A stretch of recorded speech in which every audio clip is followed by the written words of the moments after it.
جب صوفیاء کی بات ہوتی ہے تو یہ ناقص کو کامل بنانے والے ہیں. ناقص آرا پیر کامل کامل آرا رہنما، یہ تو ناقص کو تمام بناتے ہیں. حضور داتا گنج بخش سیدنا علی حجویری کی 900 سال گزر گئے، بڑے لوگ مرے، اور ان وفات پانے والوں کو مردہ کہنے والے، جو مرتا ہے مردہ ہو جاتا ہے، مگر 900 سال سے یہ مردہ نہ ہوئے. ہزاروں موتیں ان کی حیات کے قدموں میں قربان ہو گئیں. وجہ یہ ہے کہ انہوں نے زندگی میں فنا کو فنا کر دیا تھا.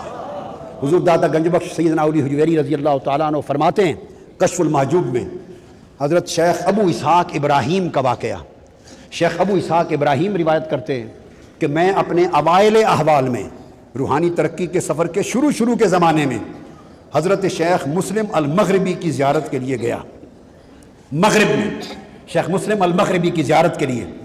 فرماتے ہیں جب آگے داخل ہوا، آپ نماز پڑھا رہے تھے اور الحمد شریف شروع کی تھی.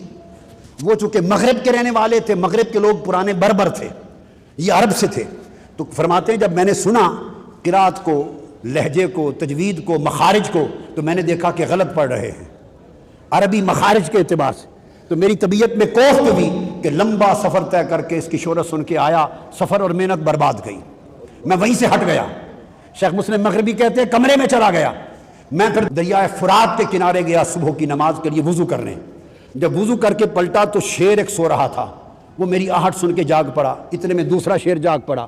2 شیر کھنگارتے ہوئے میرے پیچھے ہو لیے. دوڑ کے میں حضرت شیخ ابو اسحاق ابراہیم فرماتے ہیں کہ شیخ مسلم مغربی کے حجرے کے سامنے آ کے پناہ لی. شیروں کا شور سن کر اور میری آہوزاری سن کے آپ باہر نکلے. جب دیکھا کہ شیر منہ پھاڑ کے کھڑے ہیں، آپ مسکرا پڑے. آگے بڑھ کے شیروں نے آپ کو دیکھا تو وہ سر جھکا کے کھڑے ہو گئے، سر جھکا کے. اور آپ آگے بڑھے، دونوں شیروں کے کانوں سے پکڑ لیا اور کان مروڑ کر ایک تھپڑ مارا اور کہا اللہ کے کتو، تمہیں کہا نہیں میرے مہمانوں کو تنگ نہ کیا کرو. تو شیر سر نیچے جھکا کے دم دبا کے بھاگ گئے.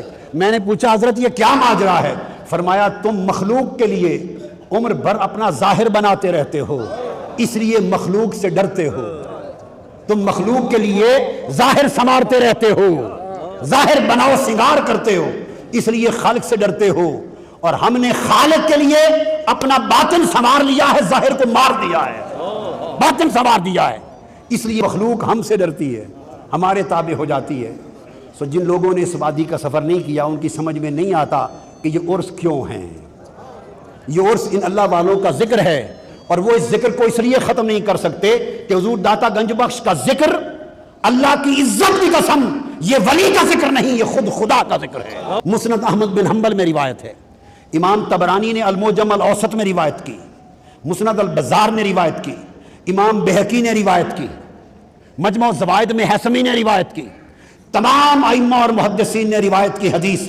آقا علیہ السلام نے فرمایا ان اولیائی من عبادی واحبائی من خلقی الذین یذکرون بذکری واذکر بذکرہم. فرمایا میرے بندوں میں میرے اولیاء ہوتے ہیں اور میری مخلوق میں میرے احبا محبوب ہوتے ہیں. میرے ولیوں اور محبوبوں کی پہچان یہ ہے کہ یذکرون بذکری، اگر میرا ذکر کیا جائے تو ان کا ذکر ہو جاتا ہے. وَأُذْكَرُ بِذِكْرِهِمْ، اور اگر ان کا ذکر کیا جائے تو وہ میرا ذکر ہو جاتا ہے. تو خدا کا ذکر ان کی یاد دلاتا ہے، ان کا ذکر خدا کا ذکر تک پہنچاتا ہے. اس لیے ولیوں کے عرف اور ولی داتا داتا داتا اور فرید فرید فرید یہ نعرے لگانا یہ بندوں کا ذکر نہیں ہے، ان کے ذکر کے آئینے میں خود خدا کا ذکر ہے. سب سے پہلے نئی ویڈیوز کو حاصل کرنے کے لیے شیخ الاسلام ڈاکٹر محمد طاہر القادری کے آفیشیل یوٹیوب چینل کو سبسکرائب کریں اور بیل آئیکن کلک کریں.